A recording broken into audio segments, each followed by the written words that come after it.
Hello and welcome to Good Idea, Bad Idea. My name is GiBi, and I guess that I make Five Nights at Freddy's videos now, so this is going to be my obligatory Midnight Motorist video. But unlike probably every other Midnight Motorist video you've ever seen, this is not going to be about solving the minigame.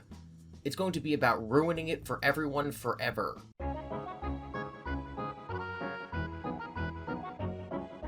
There are several different ideas in the community about what the Midnight Motorist minigame is actually about. Theory 1, in the most popular, as far as I am aware, is that Orange Guy in the game is in fact William Afton. He's driving home after having killed Charlie. He bypasses some sort of mound of dirt in the woods that is usually either Elizabeth's grave, the crying child's grave, or the entrance to the sister location bunker. He arrives home where either his wife or Mike is sitting on a chair watching television, to then discover that either the crying child or Mike has escaped out the window to go to Freddy's. Along the way, he had passed previously a bar or either a different Freddy's location that he was kicked out of, either for being drunk or because he was a suspected murderer. That is generally the interpretation of that minigame, and I disagree 100%. If you've seen my unfortunately long Five Nights at Freddy's video, then you're familiar with what my theory about Midnight Motorist is, but I can't trust that you sat through all 9 hours of that, so I'm just going to recap it real quick. I am 100% convinced that the orange guy in the minigame is not William Afton, for the mere fact that he is not purple. While Scott is a very mysterious guy and likes only really leaving breadcrumbs for us to find, I think that it's really against the way that visual mediums usually tell stories to just change William from purple to orange. Some theories I've seen are that people think that Scott concluded that we might be confused because now Mike is purple as of sister location, and that the orange color of this character is a reference to William's text color when he's speaking sometimes being orange. I just think that that's a little too far of a leap. I don't think that Scott would want to intentionally throw us off by having this character be orange. I hate that I personally cannot think of the name of the channel right now, but I did watch a video from a much smaller creator a couple weeks or months ago, where they basically stated that the most common interpretation of Midnight Motorist being that orange guy is William, couch guy is Mike, and escaped child is the crying child, is that the characterization they have in Midnight Motorist is literally the opposite of how we know them to act in every other situation. In FNAF 4, Will wants to put the crying child back together, and yet in Midnight Motorist, he is yelling at him and belligerent. In FNAF 4, Mike is bullying the crying child, and yet in Midnight Motorist, he is defending him. In FNAF 4, the crying child is terrified of Freddy's, and yet in Midnight Motorist, he is escaping out his window to go to Freddy's.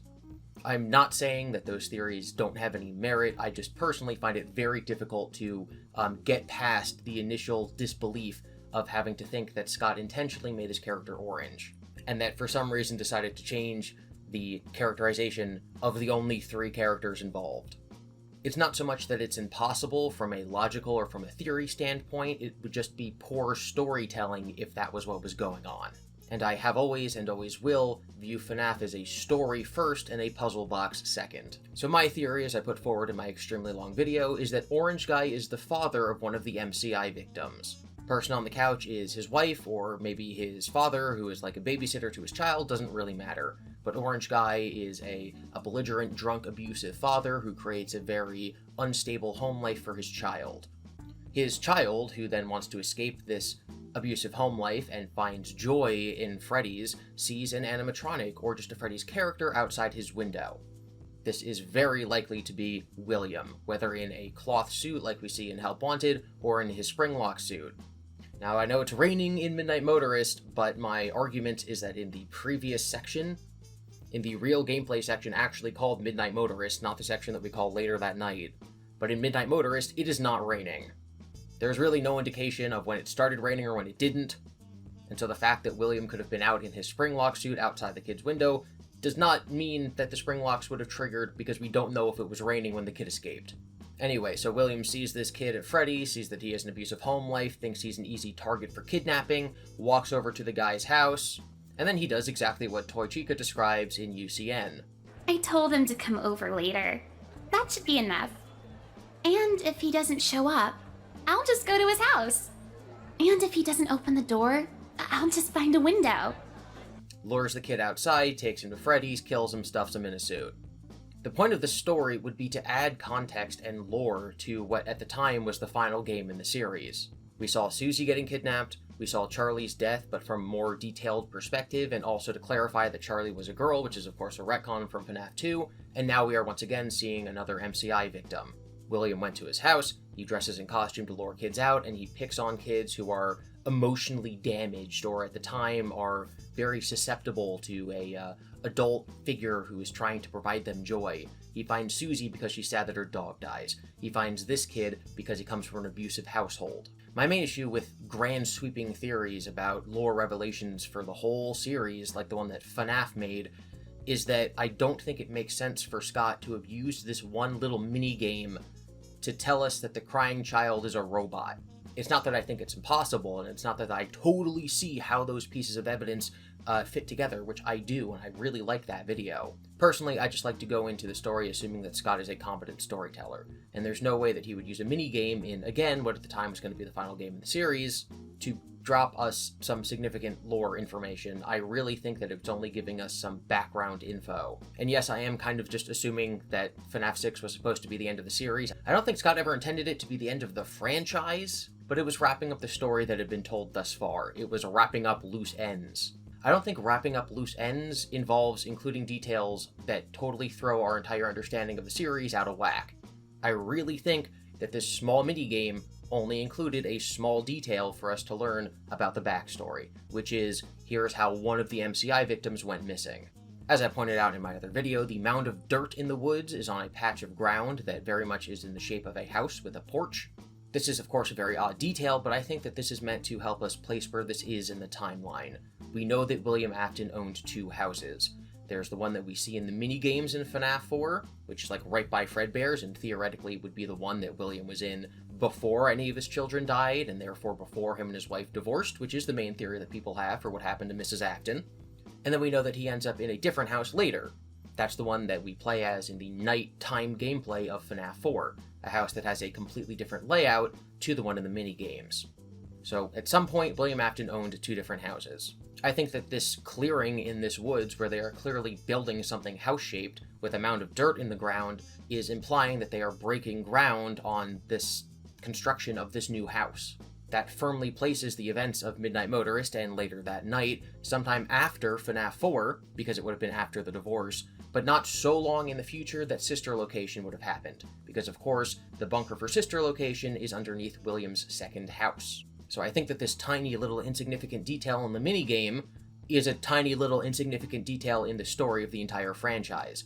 All it's doing is saying this took place post-Afton divorce, so post-FNAF 4, but then before Sister Location, which, of course, is when the MCI happened.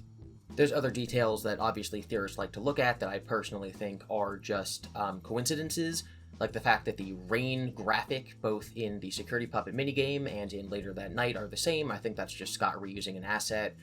In the Security Puppet minigame, there's tire tracks leading away from Charlie's body. I think that's just because, as you see in FNAF 2, William drives away in his car. I think that's just more evidence to show us that this is the same event that we saw in FNAF 2.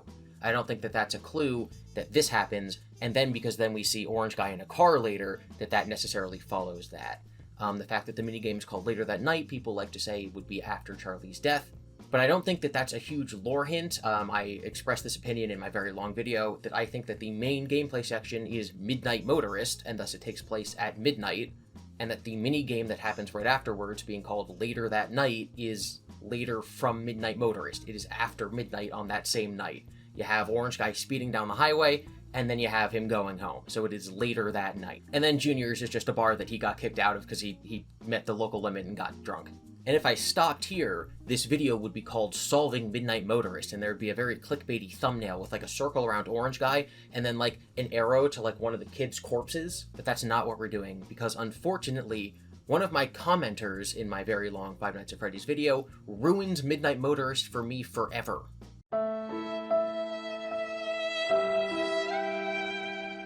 Now, as I've said a couple times, I think that Scott, in fact, does do coincidences. The very oftenly quoted sentiment in the fandom that Scott doesn't do coincidences comes from one of MatPat's videos after FNAF 3, and I think that that is just not the case. I think that things like colors lining up or names lining up can be used as good evidence, but occasionally you just have to keep in mind that details are going to overlap. I think that the community was spot on with Baby's eye color changing once she became possessed by Elizabeth. But that does not mean that anything that's green in the series is associated with Elizabeth. Most people have come to the understanding that the 3 different characters in the franchise named Jeremy are not the same person. So, like, people are cool with it being a coincidence that 3 unrelated people are named Jeremy, but for some reason they're not cool with the fact that it raining in 2 different minigames is just a coincidence.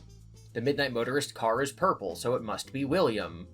Which just, to me, is so odd, because then Orange Guy is not purple. But this video exists neither for me to state my own theory, nor for me to try to disprove other people's. Because at the end of the day, you know what they say, it's merely a hypothesis. It's just an observation. So, what is the issue that I found that completely throws all Midnight Motorist theories out of whack? Well, as I said, some things in Scott's storytelling are coincidences, but other things are not, and they are very specific hints. And I cannot help but realize that the Aftons are British.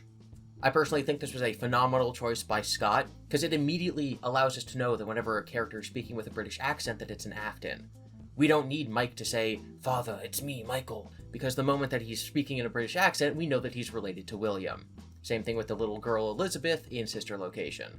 The issue is that in Midnight Motorist, the cars are driving on the left side of the road, which is not just a minor detail. Scott could have had it be anything. He could have had the cars driving up and down, but he specifically made the game so that the cars are driving on the left side of the road, and the Aftons are British, meaning that whether or not Orange Guy is William or is just some other random character, this minigame is British. If we're taking this super seriously, if Scott doesn't do coincidences, then the events of Midnight Motorist and later that night happen in England. There's no discussion or evidence within the series about, like, hey, Afton grew up in England and then moved to America. We just know he has a British accent. There's no indication of when this move might have occurred.